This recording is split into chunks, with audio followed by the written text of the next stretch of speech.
आगे बढ़ते हैं। पूरे देश में उल्लास के साथ गणतंत्र का राष्ट्रीय पर्व मनाया गया। इस दौरान जयपुर की बड़ी चौपड़ का नजारा हमेशा की तरह देखने लायक था।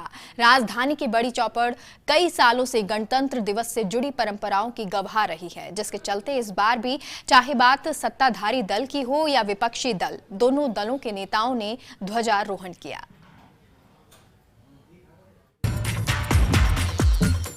सीएम अशोक गहलोत ने बड़ी चौपड़ पर तिरंगा फहराया और देश के गौरवशाली गणतांत्रिक इतिहास की जमकर तारीफ की। इस दौरान कांग्रेस के प्रदेश अध्यक्ष गोविंद सिंह डोटासरा, कांग्रेस नेता अमीन कागजी, अशक अली टाक, अर्चना शर्मा, सीताराम अग्रवाल, मनोज मुदगल, मेयर मुनेश गुर्जर समेत कई गणमान्य व्यक्ति मौके पर मौजूद रहे। सीएम गहलोत ने अपने संबोधन के दौरान नए कृषि कानूनों को लेकर केंद्र सरकार को घेरा और सरकार से किसान हित में नए कानून वापस लेने की अपील की।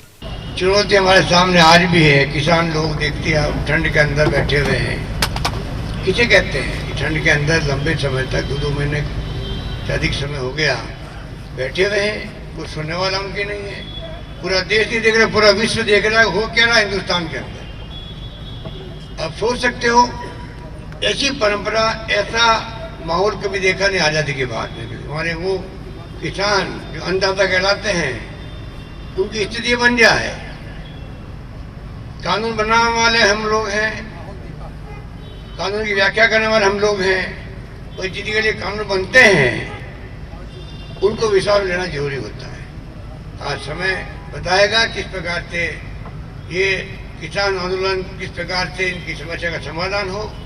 चाहे सुखाड़िया का सियासी युग हो या फिर शेखावत का, गणतंत्र दिवस और स्वाधीनता दिवस का अवसर राजधानी जयपुर के बड़ी चौपड़ के लिए विशेष रहता है। परंपरा के अनुसार बड़ी चौपड़ पर तिरंगा फहराया जाता है। सत्ता पक्ष और विपक्षी दल दोनों ये परंपरा निभाते हैं।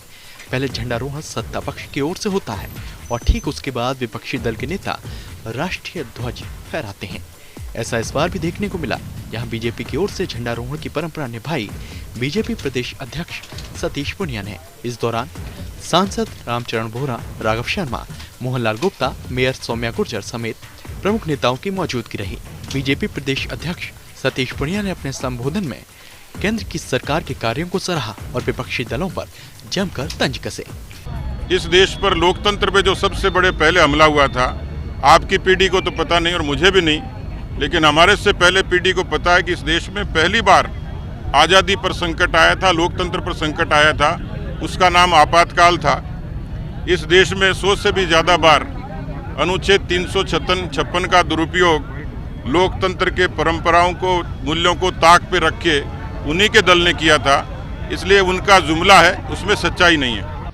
माननीय प्रधानमंत्री के नेतृत्व में पिछले 6 सालों में जिस प्रकार से भारत को आत्मनिर्भर बनाने में जिसने जो काम किया, अभी वैक्सीन के बारे में आपने चर्चा की, शौचालय के बारे में चर्चा की, स्वच्छता के बारे में चर्चा की, और इस देश को एक अग्रिम स्थान पर पहुंचाने के लिए माननीय प्रधानमंत्री जिस तरह से काम कर रहे हैं। किसान आंदोलन चरम पर है, लिहाजा गणतंत्र दिवस पर राजनेताओं के भाषण इससे अछूते नहीं रहे। साथ ही इस मौके पर कोरोना काल का भी जिक्र देखने को मिला और कोरोना काल में लोगों की बेहतरी के लिए सरकार की ओर से किए गए कार्यों की जानकारी दी गई।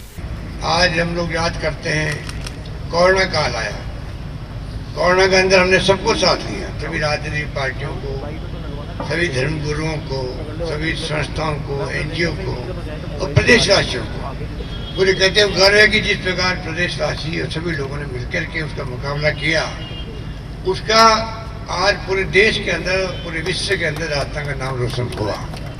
इस प्रकार की भावना के साथ में जब कोई काम करते हैं तो उसका अपना एक इम्पैक्ट पड़ता है। इसीलिए आज मैं कहना चाहूँगा, अब तो वैक्सीन भी आ गई है, आप सब अपना खुद का ख्याल रखें, अपने परिवार का ख्याल रखें। अभी भी लापरवाही काम करनी होगी, क्योंकि कोरोना फैलता जल्दी है, कंट्रोल करने में बहुत वक्त लगता है, संघर्ष करना पड़ता है। इसलिए मैं आपसे अपील करूँगा कि हम लोग तमाम समस्याओं को, तमाम जो हम लोग अपेक्षा रखती जनता हमसे, उसमें हम खड़े उतरे हैं, उस दिशा में हमें काम करना है। बड़ी चौपड़ से कहे गए शब्दों का सियासी महत्व बरसों से राजस्थान की राजधानी के लोग समझ रहे हैं। इसके बावजूद छोटी काशी के हृदय में बसे बड़ी चौपड़ पर लहराता तिरंगा कौमी एकता का संदेश देता है। यही भारत की गणतंत्रता की मूल भावना और जयपुर की गंगा जमनी तहजीब को जीवंत करता है। Yogesh Sharma, first India news, Jaipur.